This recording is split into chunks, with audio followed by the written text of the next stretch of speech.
Bienvenue au podcast Le Cogito, à la chaîne académique Profession of Life Revolution avec Augustin Nduwimana.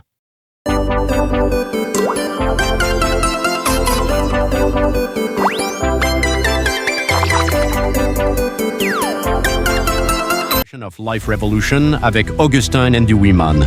Comment vivre dans un monde où le travail emboîte et les dettes font l'éloge des amis?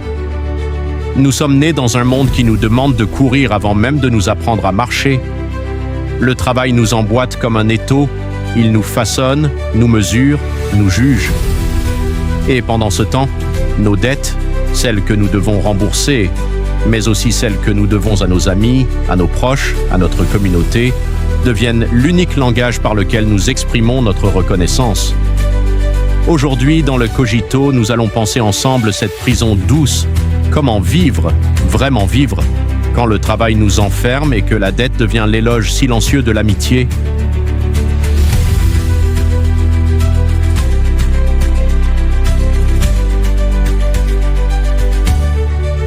Problématique centrale.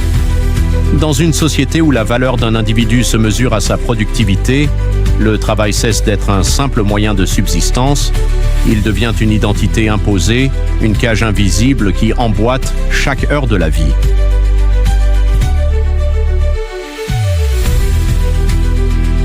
Parallèlement, les dettes financières, morales, affectives tissent un réseau de dépendance où l'amitié elle-même finit par se mesurer en termes d'obligations rendues ou à rendre.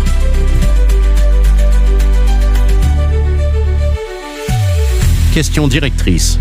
Peut-on encore vivre libre, penser librement et aimer sincèrement lorsque le travail structure notre temps et que la dette structure nos liens?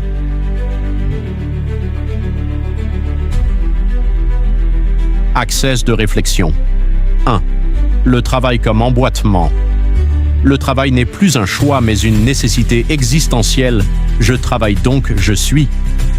Comment le salariat, la précarité et la culture de la performance transforment le temps humain en temps productif?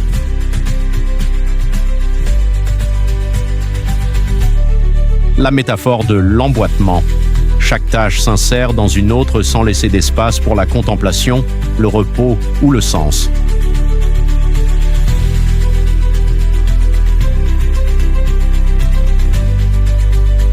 Deux. La dette comme lien social. La dette financière, crédit, prêt, emprunts entre proches, comme nouvelle forme de solidarité ou de servitude.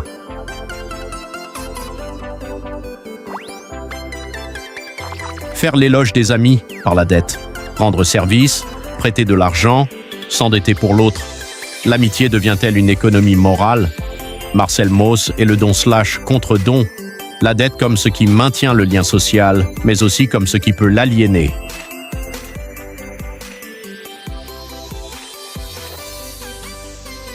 Trois. La tension entre liberté et obligation. Peut-on être amis sans devoir quoi que ce soit à l'autre? Peut-on travailler sans que le travail nous définisse entièrement? Vivre dans ce monde plutôt que d'en être simplement les victimes. Quelle posture philosophique et pratique adopter?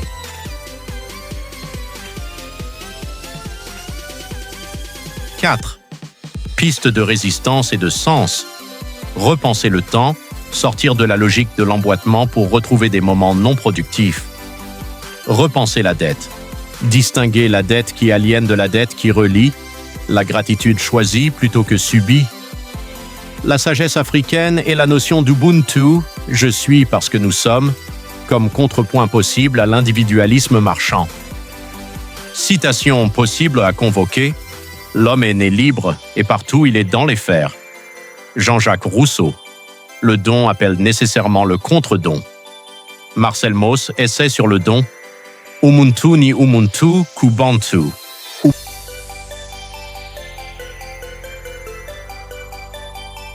En fin d'épisode, 1. Diriez-vous que votre travail vous emboîte plus qu'il ne vous nourrit? 2. Avez-vous déjà ressenti qu'une dette, financière ou morale, définissait une amitié plus qu'elle ne la célébrait? 3. Comment retrouvez-vous malgré tout des espaces de liberté dans votre quotidien? Conclusion, à dire en clôture. Vivre dans ce monde, ce n'est pas fuir le travail ni renier la dette. C'est apprendre à ne pas s'y perdre. C'est faire de chaque obligation un choix et de chaque lien un espace de liberté retrouvé. Le Cogito vous invite, une fois encore, à penser pour ne pas subir. Retrouvez-nous, inscrivez-vous, commentez et retrouvez-nous dans le second épisode du podcast Le Cogito, à la chaîne Academic Profession of Life Revolution, par Augustin Ndiouimana.